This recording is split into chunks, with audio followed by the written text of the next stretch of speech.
Hello guys and welcome back. In this video I will show you how to recover Reddit account without email or password. Let's start this video. So for this procedure we don't need to open Reddit app.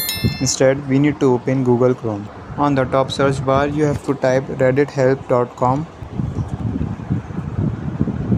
So after this page is opened, you have to click on these three lines on the top right corner. Now click on submit a request. Scroll down.